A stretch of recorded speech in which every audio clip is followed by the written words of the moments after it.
Welcome back to Educator.com's English Grammar course. This lesson is on verbs. Let's get started. All right, now this lesson, basically the whole thing is going to be kind of an overview. We have an entire unit on verbs later in the series. So today we're just going to go over the basics of verbs, what they are, what they do, how they change, and how that affects meaning. So we're going to ask to begin with, what is a verb? We're going to look at the three major kinds of verbs. And we're going to look at how verbs vary, how they change according to person, their basic form, and tense. And then we're going to look at base verbs and helping verbs, which is a slightly trickier area of verb use.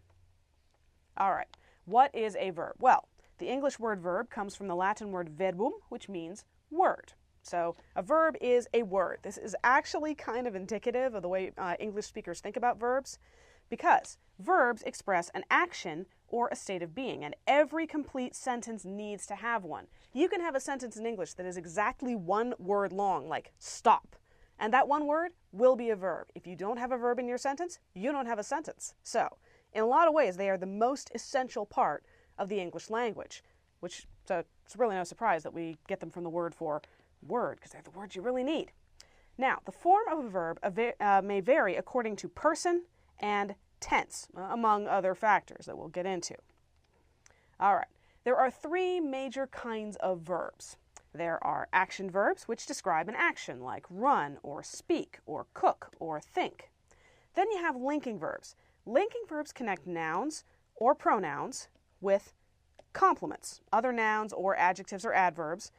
And linking verbs are things like to be or to appear, to become or to seem. Now, the way you remember linking verbs, a linking verb is any verb you can replace with an equal sign. So, for example, in the sentence, I feel happy, you could say I equals happy, and you'd have approximately the same meaning. So you're using a linking verb.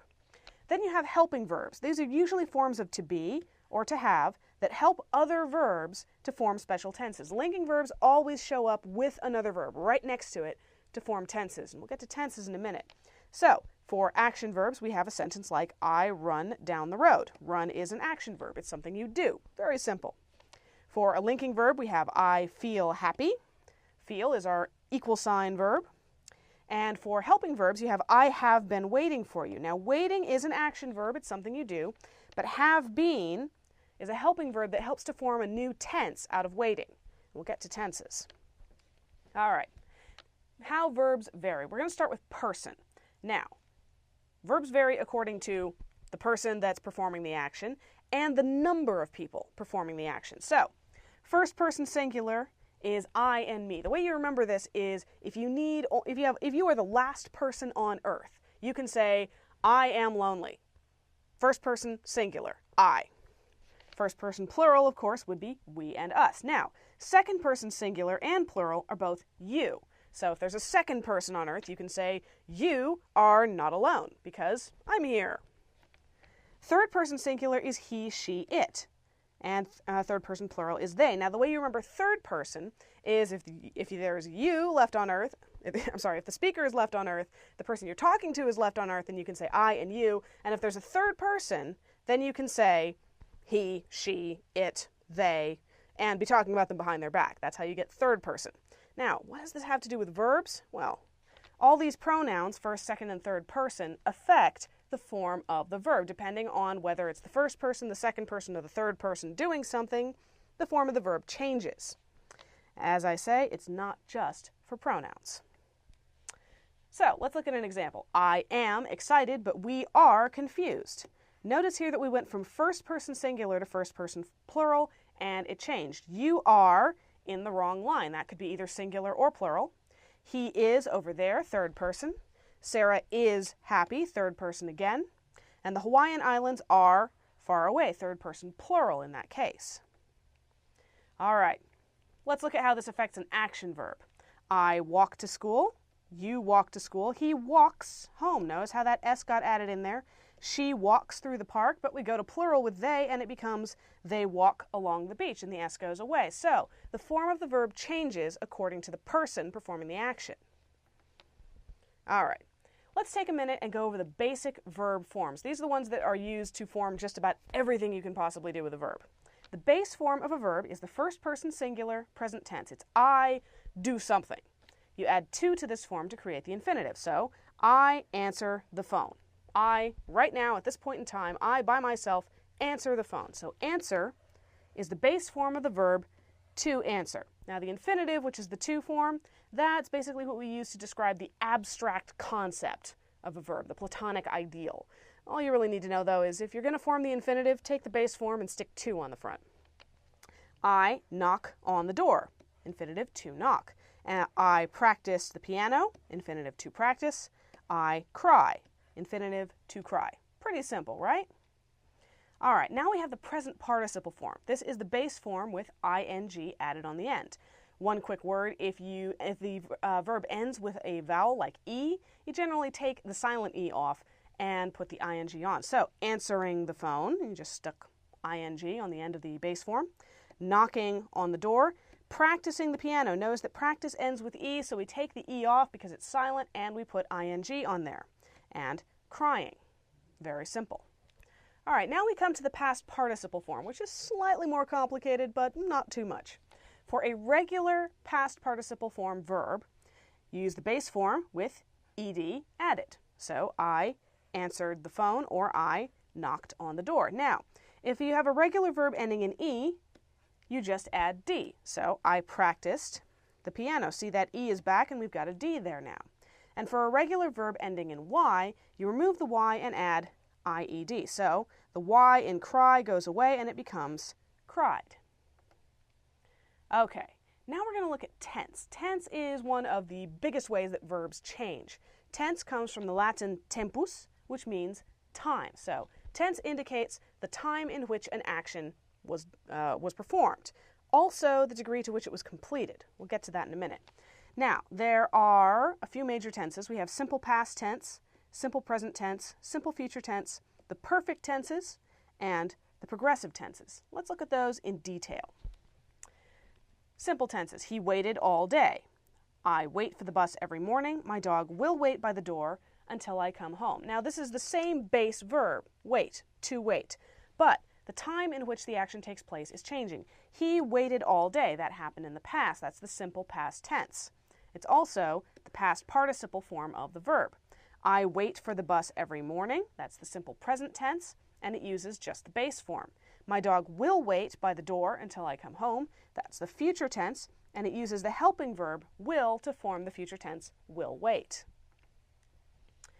Now, here's a perfect tense. Perfect tense describes actions that are complete or perfect as of the chosen time. So the present perfect tense, the action is complete as of now. The future perfect tense, the action is complete as of whatever point in the future you're talking about, and so on. So, he had waited all day. As of some point in the past, the waiting was done. He had waited. Present perfect tense would be, I have waited for the bus every morning. As of now, my waiting is complete.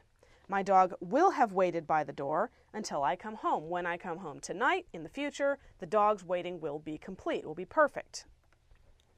All right, now we come to the progressive tense. Now remember, all of these tenses get their own lessons later in the verb unit. This is just an overview. The progressive tense describes actions that are in progress or imperfect as of the chosen time. This is why it's also called the imperfect tense, as distinct from the perfect. So, he was waiting for his friend to come. As of some point in the past that we're talking about, his waiting was ongoing. He was waiting. I am waiting for the bus right now. As I speak, I am currently waiting. It is ongoing, in progress, progressive tense. My dog will be waiting by the door when I come home. Future progressive tense. So at a certain point in the future, the dog's waiting will be actively going on. Notice that we use the present participle form. Waiting, waiting, waiting, sometimes with helping verbs like was, am, and will be. All right.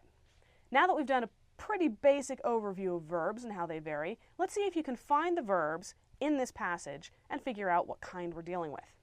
The Ugly Duckling is a story about a duckling who suffers because he is terribly ugly. The duckling surprises everyone by growing into a beautiful swan. Many scholars believe the author of The Ugly Duckling, Hans Christian Andersen, wrote the story about himself. Andersen felt ugly and alone while he was growing up, but he became one of the world's most beloved authors. I believe children will love The Ugly Duckling forever, and we will be reading it for many years to come. All right, take a good look, pause the video if you need to, find the verbs, and identify their forms. And here we are. The Ugly Duckling is linking verb, third person singular, present. Is a story about a duckling who suffers. Well, here we have an action verb, once again, third person singular, present tense, because he is, linking verb, terribly ugly. The duckling surprises everyone. Now that's an action verb, again, present tense. Note that when you're talking about events in a story or a work of art, you pretty much always use the present tense, even if the story is very old, like The Ugly Duckling. He surprises everyone by growing, there's that present participle form, into a beautiful swan. Many scholars believe, third person singular, present tense, action verb. The author of The Ugly Duckling, Hans Christian Andersen, wrote, here we have third person singular past tense, and it's an irregular verb, which will be covered in a later lesson, the story about himself. Andersen felt, another irregular verb, and linking, ugly and alone while he was growing.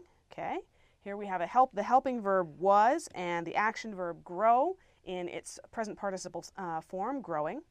But he became, another irregular past tense, one of the world's most beloved authors.